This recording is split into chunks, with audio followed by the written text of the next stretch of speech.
नमस्कार, स्वागत है आपका सनातन तीर्थ यात्रा के इस पावन और ज्ञानमय सफर में। आज हम लेकर आए हैं महाभारत के 101 अमूल्य विचार सिर्फ 28 मिनट में। ये वो विचार हैं जो न केवल जीवन की गहराइयों को छूते हैं, बल्कि आपके सोचने के तरीके को भी एक नई दिशा देते हैं। इसलिए हमारे साथ जुड़े रहिए अंत तक, क्योंकि ये एक ऐसा ज्ञान का स्रोत है जो आपके जीवन में उजाला भर देगा। तो आइए शुरू करते हैं ये आध्यात्मिक यात्रा महाभारत के अमृत विचारों के साथ। चाहिए श्रीमद् भगवत गीता सिर्फ एक धर्म के लिए नहीं है, बल्कि इसे धरती के हर इंसान को पढ़ना और समझना चाहिए, ताकि वो अपनी जिंदगी में सुख, शांति और सफलता को प्राप्त कर सके। श्रीमद् भगवत गीता एकमात्र ऐसा ग्रंथ है जो मनुष्य को जीने का सही तरीका बताती है। गीता जीवन में धर्म, कर्म और प्रेम का पाठ पढ़ाती है। श्रीमद् भगवत गीता का ज्ञान मानव जीवन और जीवन के बाद का जीवन दोनों के लिए उपयोगी माना गया है। गीता संपूर्ण जीवन दर्शन है और इसका अनुसरण करने वाला व्यक्ति सर्वश्रेष्ठ होता है। कहा जाता है कि जिस घर में गीता का पाठ हर रोज पढ़ा जाता है या सुना जाता है, वहाँ भगवान श्री कृष्ण आते रहते हैं। गीता में कुल 18 अध्याय है और 700 श्लोक है, जिसे सभी के लिए पढ़ पाना थोड़ा मुश्किल है। इसीलिए आज के इस बेहद ही खास वीडियो में हम श्रीमद् भगवत गीता के 101 विचारों के बारे में बात करने वाले हैं, जिन्हें जानकर आप श्रीमद् भगवत गीता का सही मतलब समझ पाएंगे। इसलिए इन विचारों को आप हर रोज रात में सोने से पहले सुने। तो चलिए जानते हैं भगवत गीता के 101 महत्वपूर्ण विचारों को। भगवान श्री कृष्ण कहते हैं, चाहे आप किसी की मदद करो या मत करो, लेकिन जानबूझकर कभी किसी का दिल नहीं दुखाना चाहिए, क्योंकि जब किसी का दिल आपकी वजह से दुखता है तो हमेशा याद रखना कि आपको भी वो दर्द एक दिन जरूर मिलेगा।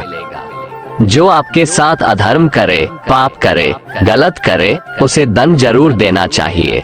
अगर आप उसे सहते हैं तो वो आपके साथ और गलत करता है और आप उससे भी बड़े पाप के भागीदार बन जाएंगे। इसलिए ज्ञानी व्यक्ति को चाहिए कि वो अपने साथ हो रहे गलत का विरोध करना सीखे। बुरा इंसान कभी अपनी बुराई नहीं छोड़ता। आप चाहे उसके साथ कितना भी अच्छा चलो, वो आपको तकलीफ जरूर देगा। इसलिए जो जैसा है उसके साथ वैसा ही व्यवहार करना चाहिए। भगवान श्री कृष्ण कहते हैं, जो इंसान अपनी रक्षा खुद नहीं कर सकता या फिर अपनी रक्षा करने का प्रयास भी नहीं करता, ऐसे मनुष्यों की रक्षा भगवान भी नहीं करते। जिस प्रकार प्रकाश की ज्योति अंधेरे में चमकती है, ठीक उसी प्रकार सत्य भी चमकता है। इसलिए मनुष्य को हमेशा सत्य की राह पर चलना चाहिए। जो इंसान समय की कदर नहीं करता, समय भी उस इंसान की कदर कभी नहीं करता है, और वैसा इंसान जीवन में कभी भी सुख, शांति और सफलता को प्राप्त नहीं कर पाता है। इस दुनिया में परमात्मा के सिवा किसी को अपना मत समझो। यहाँ कोई अपना नहीं है, क्योंकि जब दुनिया के सारे रास्ते बंद हो जाते हैं तो ईश्वर की तरफ जाने वाला रास्ता हमेशा खुला रहता है। अपने आप को भगवान के प्रति समर्पित कर दो, यही सबसे बड़ा सहारा है। जो कोई भी इस सहारे को पहचान गया है, वह डर, चिंता और दुखों से आजाद रहता है। सत्य कभी दावा नहीं करता है कि मैं सत्य हूँ, लेकिन झूठ हमेशा दावा करता है कि सिर्फ मैं ही सत्य हूँ। श्री कृष्ण कहते हैं, बुरे कर्म करने वाले सबसे नीच व्यक्ति जो राक्षसी प्रवृत्तियों से जुड़े हुए हैं और जिनकी बुद्धि माया ने हर ली है, वो मेरी पूजा या मुझे पाने का प्रयास नहीं करते। तुम्हारा क्या गया जो तुम रोते हो? तुम क्या लाए थे जो तुमने खो दिया? तुमने क्या पैदा किया था जो नष्ट हो गया? तुमने जो लिया यहीं से लिया, जो दिया यहीं पर दिया। जो आज तुम्हारा है कल किसी और का होगा, क्योंकि परिवर्तन ही संसार का नियम है और समय के साथ संसार में हर चीज परिवर्तन के नियम का पालन करती है। मनुष्य को क्रोध करने से बचना चाहिए। क्रोध से भ्रम पैदा होता है, भ्रम से बुद्धि व्यग्र हो जाती है, जब बुद्धि व्यग्र होती है तब तर्क नष्ट हो जाता है, और जब तर्क नष्ट होता है तब व्यक्ति का पतन हो जाता है। संगति का मनुष्य के जीवन पर बहुत गहरा प्रभाव पड़ता है। अच्छा इंसान अगर बुरे लोगों के संगत में रहेगा तो वो भी एक दिन बुरा बन जाएगा। इसलिए हमेशा अच्छे लोगों के संगत में रहें। किसी का अच्छा ना कर सको तो बुरा भी मत करना, क्योंकि दुनिया कमजोर है लेकिन दुनिया बनाने वाला नहीं। जन्म लेने वाले के लिए मृत्यु उतनी ही निश्चित है जितना कि मृत होने वाले के लिए जन्म लेना। इसलिए जो अपरिहार्य है उस पर शोक मत करो। इंसान हमेशा अपने भाग्य को कोसता है, ये जानते हुए भी कि भाग्य से भी ऊंचा उसका कर्म है जो उसके स्वयं के हाथों में है। इस संपूर्ण संसार में कोई भी व्यक्ति महान नहीं जन्मा होता है, बल्कि उसके कर्म उसे महान बनाते हैं। गीता में कहा गया है, कोई भी अपने कर्म से भाग नहीं सकता, कर्म का फल मनुष्य को भुगतना ही पड़ता है। सदैव संदेह करने वाले व्यक्ति के लिए प्रसन्नता ना इस लोक में है ना ही परलोक में, इसलिए संदेह करने से बचें। किसी भी व्यक्ति को ना तो समय से पहले और ना ही भाग्य से अधिक कुछ मिलता है, लेकिन उसे पाने के लिए सदैव प्रयत्नशील रहना चाहिए। मनुष्य अपने हृदय से जो दान कर सकता है वो अपने हाथों से नहीं कर सकता, और मौन रहकर जो कुछ वो कह सकता है वो शब्दों से नहीं कह सकता। मन पर नियंत्रण रखना जरूरी है। मनुष्य का मन वायु की तरह चंचल है। यह मन ही है जो मनुष्य को काम वासनाओं की तरफ भटकाता रहता है। अगर जीवन को सफल बनाना है तो मन पर काबू करना बहुत जरूरी है। मन को वश में करने से दिमाग की शक्ति केंद्रित होती है, जिससे कार्यों में सफलता मिलने लगती है। गीता के अनुसार जिस व्यक्ति ने अपने मन पर काबू पा लिया वह मन में पैदा होने वाली बेकार की चिंताओं और इच्छाओं से भी दूर रहता है। साथ ही व्यक्ति अपने लक्ष्य को भी आसानी से प्राप्त कर लेता है। अगर मन को वश में नहीं करोगे तो वह तुम्हारा सबसे बड़ा शत्रु बन जाएगा। न तो ये शरीर तुम्हारा है और न ही तुम इस शरीर के मालिक हो। ये शरीर 5 तत्वों से बना है, आग, जल, वायु, पृथ्वी और आकाश। एक दिन ये शरीर इन्हीं 5 तत्वों में विलीन हो जाएगा। जिंदगी में हम कितने सही हैं और कितने गलत हैं, ये केवल 2 लोग जानते हैं, एक परमात्मा और दूसरी हमारी अंतरात्मा। कभी भी किसी भी चीज की अति नहीं करनी चाहिए। कोई भी चीज हद से ज्यादा मत करना। किसी से प्रेम या नफरत भी हद से ज्यादा मत करना, क्योंकि किसी भी चीज की अति आपको ही नुकसान पहुंचाएगी। इसलिए जीवन को संतुलन के साथ जीना चाहिए। सही कर्म वह नहीं है जिसके परिणाम हमेशा सही हो, अपितु सही कर्म वह है जिसका उद्देश्य कभी गलत ना हो। इस दुनिया में हारे हुए इंसान की, तकलीफ में पड़े हुए इंसान की कोई मदद नहीं करता, और अगर कोई इंसान थोड़ा सा सफल हो जाए तो उससे कोई खुश नहीं होता। इसलिए अपना दुख किसी को बताओ मत और अपनी खुशी किसी के आगे जताओ मत। कर्म ही सबसे बड़ा धर्म है। भगवान श्री कृष्ण गीता में अर्जुन को उपदेश देते हुए कहते हैं, व्यक्ति कर्म करने के लिए ही पैदा हुआ है और बिना कर्म किए कोई रह नहीं सकता। मनुष्य को परिणाम की चिंता किए बिना अपने कर्तव्यों का पालन करना चाहिए। मनुष्य का आहार हमेशा सात्विक और संतुलित होना चाहिए। जिस इंसान को ये समझ नहीं है कि क्या खाना चाहिए, कितना खाना चाहिए, कहाँ खाना चाहिए और कैसे खाना चाहिए, वो परमात्मा को कभी नहीं पा सकता। सज्जन व्यक्तियों को सदैव अच्छा व्यवहार करना चाहिए, क्योंकि इन्हीं के पद चिन्हों पर सामान्य व्यक्ति अपने रास्ते चुनता है। तन की सुंदरता मन को आकर्षित करती है, जबकि स्वभाव की सुंदरता हृदय को आकर्षित करती है। इसीलिए मनुष्य का स्वभाव हमेशा निर्मल होना चाहिए। ज्यादा खुश होने पर और ज्यादा दुखी होने पर निर्णय नहीं लेना चाहिए, क्योंकि ये दोनों परिस्थितियां आपको सही निर्णय नहीं लेने देती हैं। जिस मनुष्य के अंदर ज्ञान की कमी और ईश्वर में श्रद्धा नहीं होती, वो मनुष्य जीवन में कभी भी आनंद और सफलता को प्राप्त नहीं कर पाता है। जो व्यक्ति आध्यात्मिक जागरूकता के शिखर तक पहुंच चुके हैं, उनका मार्ग है निस्वार्थ कर्म। जो भगवान के साथ संयोजित हो चुके हैं, उनका मार्ग है स्थिरता और शांति। भगवान श्री कृष्ण कहते हैं, जब जब इस धरती पर पाप, अहंकार और अधर्म बढ़ेगा, तो उसका विनाश कर पुनः धर्म की स्थापना करने हेतु मैं अवश्य अवतार लेता रहूंगा। मानव कल्याण ही भगवत गीता का प्रमुख उद्देश्य है। इसलिए मनुष्य को अपने कर्तव्यों का पालन करते समय मानव कल्याण को प्राथमिकता देना चाहिए। चुप रहने से बड़ा कोई जवाब नहीं है और माफ कर देने से बड़ी कोई सजा नहीं है। जिस मनुष्य के पास सब्र की ताकत है, उस मनुष्य की ताकत का कोई मुकाबला नहीं कर सकता। हमारी व्यर्थ की चिंता और मन का भय एक ऐसा रोग होता है जिससे हमारी आत्मीय शक्ति बिखर जाती है। मनुष्य को जीवन की चुनौतियों से भागना नहीं चाहिए और न ही भाग्य और ईश्वर की इच्छा जैसे बहानों का प्रयोग करना चाहिए। अपना काम बनाने के लिए लोग आपकी तारीफ करेंगे, आपसे रिश्ता बनाने की कोशिश करेंगे, लेकिन उनके व्यवहार को सच मानकर अगर आप फंस जाएंगे तो आगे चलकर आपको ही नुकसान होगा। भगवान श्री कृष्ण कहते हैं, किसी के मीठे शब्दों में कभी मत फंसना, बल्कि आंखें खोलकर इंसान को परखना सीखो। अक्सर आपको चोट वही लोग पहुंचाते हैं जो आपके अपने होते हैं, जो आपके दिल के ज्यादा करीब होते हैं। गीता का ये सबसे महत्वपूर्ण ज्ञान है, क्योंकि महाभारत की लड़ाई पराये लोगों में नहीं थी, ये भाइयों की लड़ाई थी, एक ही परिवार की लड़ाई थी। हे अर्जुन, वह जो वास्तविकता में मेरे उत्कृष्ट जन्म और गतिविधियों को समझता है, वो शरीर त्यागने के बाद पुनः जन्म नहीं लेता है और मेरे परम धाम को प्राप्त होता है। वो व्यक्ति जो सभी इच्छाएं त्याग देता है और मैं और मेरा की लालसा और भावनाओं से मुक्त हो जाता है, उसे अपार शांति की प्राप्ति होती है। जो बीत गया उस पर दुख क्यों करना, जो है उस पर अहंकार क्यों करना, और जो आने वाला है उसका मोह क्यों करना।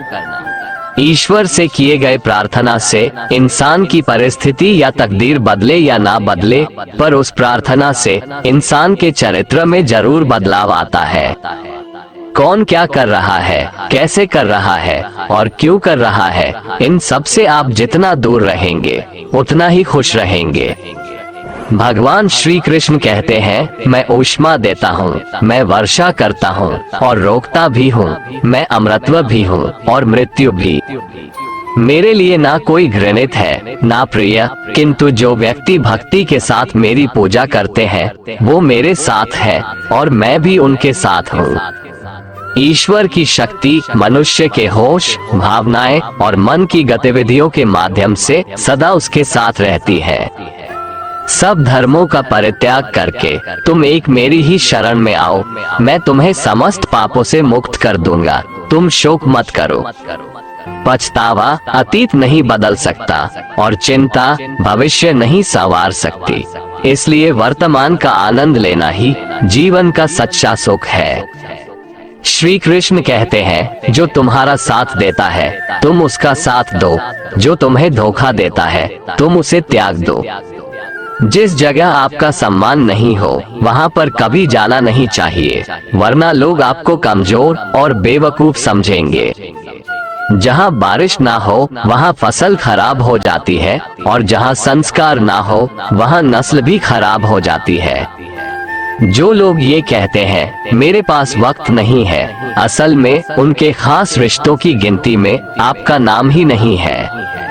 बात इतनी मधुर रखो कि कभी वापस भी लेनी पड़े तो आपको कड़वी न लगे। खुद में थोड़ा स्वाभिमान होना जरूरी है, वरना लोग आपको वहाँ भी दबाने की कोशिश करेंगे जहाँ आपका अधिकार है। जब तक तुम अपने आप से नहीं हार जाओ, तब तक दुनिया की कोई ताकत तुम्हें हरा नहीं सकती है। जीवन में कभी वो मत करो जो लोग करते हैं, हमेशा वही करो जो तुम्हारे लिए सही है। मनुष्य जिस रूप में ईश्वर को याद करता है, ईश्वर भी उसे उसी रूप में दर्शन देते हैं। जो चीजें हमारे दायरे से बाहर हो, उसमें समय गंवाना मूर्खता ही होगी। इतिहास कहता है कि कल सुख था, विज्ञान कहता है कि कल सुख होगा, लेकिन धर्म कहता है अगर मन सच्चा और दिल अच्छा हो तो हर रोज सुख होगा। माफ करना और शांत रहना सीखिए, ऐसी ताकत बन जाओगे कि पहाड़ भी रास्ता देंगे। ईश्वर ने हमें जो कुछ भी दिया है वही हमारे लिए पर्याप्त है, और यही एक अटल सत्य भी है। कमजोर तुम नहीं, तुम्हारा वक्त है, और वक्त सबका बदलता है। तुम बस अपना कर्म करते जाओ। जिसने कभी संकट नहीं देखा, उसे अपनी ताकत का कभी एहसास नहीं होगा। जो दूसरों की तकलीफों को समझते हैं, जिनमें दया है, जो दिल से अच्छे हैं, उन्हें दोबारा जन्म नहीं लेना पड़ता है। किसी को कुछ देकर घमंड मत कर, क्या पता तू दे रहा है या पिछले जन्म का कर्ज चुका रहा है। घमंडी मनुष्य का वंश, वैभव और प्रतिष्ठा तीनों ही चले जाते हैं। विश्वास ना हो तो रावण, कौरव और कंस को देख लो। किसी पर विश्वास करना हो तो उनकी बातों पर नहीं, उनकी हरकतों पर ध्यान दो। गुस्से के वक्त थोड़ा रुक जाने से और गलती के वक्त थोड़ा झुक जाने से जिंदगी और भी आसान हो जाती है। भगवान श्री कृष्ण कहते हैं, जो मनुष्य मुझे जान लेता है वह जन्म मरण के बंधनों से मुक्त हो जाता है। केवल ज्ञान ही एक ऐसा अक्षय तत्व है जो कहीं भी, किसी भी अवस्था में और किसी भी काल में मनुष्य का साथ नहीं छोड़ता। धरती पर जिस प्रकार मौसम में बदलाव आता है, उसी प्रकार जीवन में भी सुख दुख आता जाता रहता है। युद्ध हो या जीवन, सफलता केवल 3 शस्त्रों से प्राप्त होती है: धर्म, धैर्य और साहस। कुछ पाना है तो खुद पर भरोसा कीजिए, क्योंकि सहारे कितने भी सच्चे और अच्छे हो, साथ छोड़ ही जाते हैं। मित्र गरीब है या अमीर मायने नहीं रखता, बल्कि वो आपके बुरे समय में आपका साथ कितना देता है यह मायने रखता है। धर्म चाहे जो भी हो, अच्छे इंसान बनो, हिसाब हमारे कर्म का होगा, धर्म का नहीं। खुशी के लिए काम करोगे तो खुशी नहीं मिलेगी, लेकिन खुश होकर काम करोगे तो खुशी जरूर मिलेगी। जब आप दूसरों के लिए अच्छा चाहते हैं तो वही अच्छी चीजें आपके जीवन में वापस आती है। यही प्रकृति का नियम है। आपका मूल्य इससे तय नहीं होता कि आप क्या है, बल्कि इससे तय होता है कि आप खुद को क्या बनाने की क्षमता रखते हैं। हंसता हुआ मन और हंसता हुआ चेहरा, यही सच्ची संपत्ति है।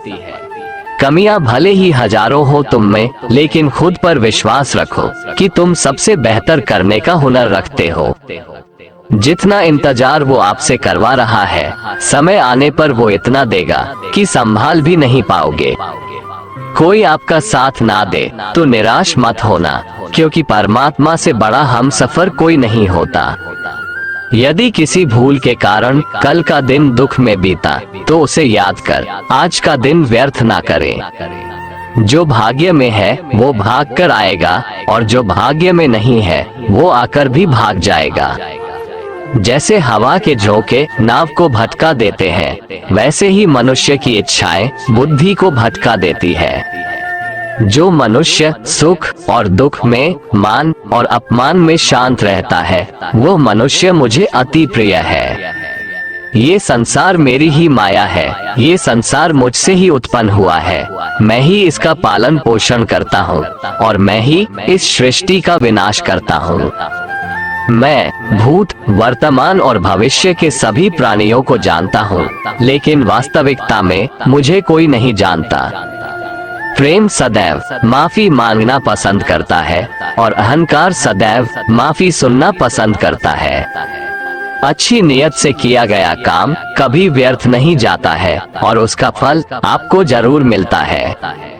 जीवन की सबसे बड़ी गलती वही होती है जिस गलती से हम कुछ सीख नहीं पाते हैं। तुम आज जो भी कर्म कर रहे हो, उसका फल तुम्हें कल प्राप्त होगा, और आज जो तुम्हारे पास है वो तुम्हारे द्वारा किए गए कर्मों का फल है। अच्छे कर्म करने के बावजूद भी लोग केवल तुम्हारी बुरी बातें ही याद रखेंगे। इसलिए लोग क्या कहते हैं, इस पर कभी ध्यान मत दो। जितना हो सके खामोश ही रहना अच्छा है, क्योंकि सबसे ज्यादा गुनाह इंसान से उसकी जुबान ही करवाती है। कभी उस व्यक्ति पर भरोसा मत करो जो वक्त के साथ स्वभाव बदल लेते हैं। जीवन में कभी किसी से अपनी तुलना मत करो, तुम जैसे हो सर्वश्रेष्ठ हो। सबको अपना जीवन बदलने के लिए समय मिलता है, परंतु समय बदलने के लिए दोबारा जीवन नहीं मिलता है। संयम, सदाचार, स्नेह एवं सेवा ये गुण सत्संग के बिना नहीं आते। जो होने वाला है वो होकर रहता है, और जो नहीं होने वाला है वह कभी नहीं होता। ऐसा निश्चय जिनकी बुद्धि में होता है उन्हें चिंता कभी नहीं सताती है।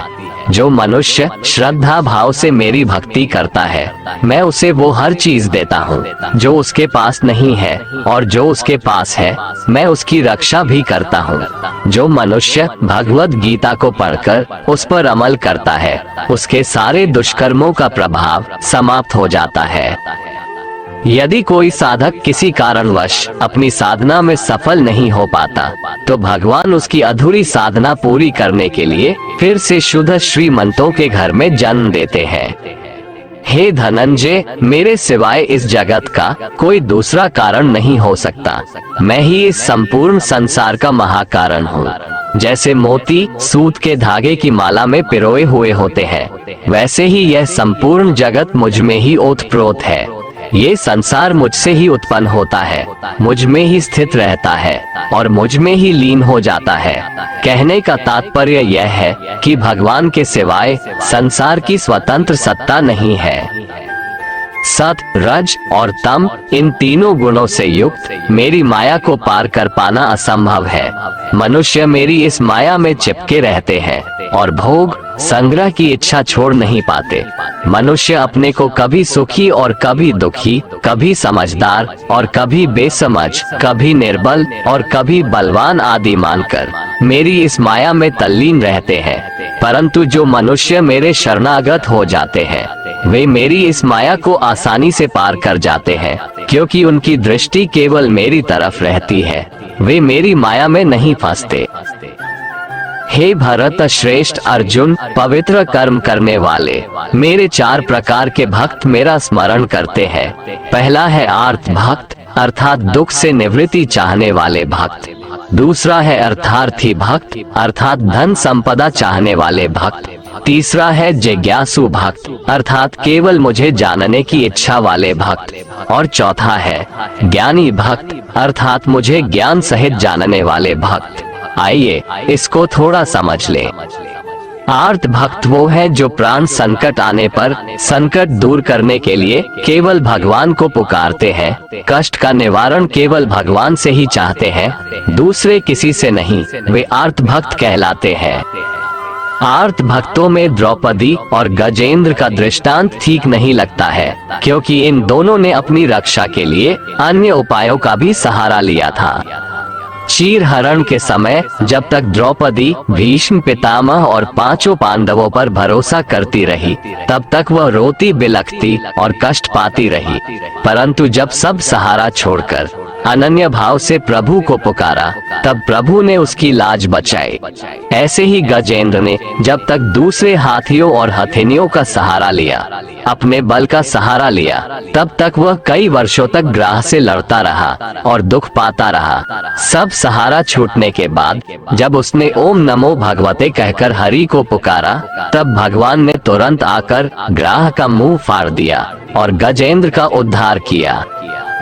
आर्त भक्तों में अभिमन्यु की पत्नी उत्तरा का दृष्टांत सही लगता है, कारण कि जब उस पर आफत आई तब उसने भगवान श्री कृष्ण के सिवाय किसी दूसरे उपाय का सहारा नहीं लिया।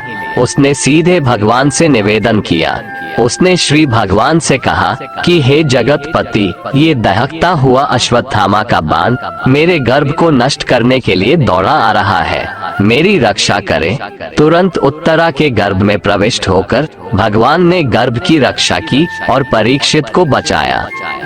अर्थार्थी भक्त वो है जिनको अपनी सुख सुविधा के लिए धन संपत्ति प्राप्त करने की इच्छा हो जाती है, परंतु उसको वे केवल भगवान से ही चाहते हैं, दूसरों से नहीं। ऐसे भक्त अर्थार्थी भक्त कहलाते हैं। जिज्ञासु भक्त वो है जिसमें भगवान को जानने और भगवत भक्ति की जोरदार इच्छा हो जाती है।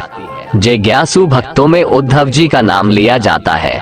भगवान ने उद्धव जी को दिव्य ज्ञान का उपदेश दिया था, जो उद्धव गीता के नाम से भी प्रसिद्ध है।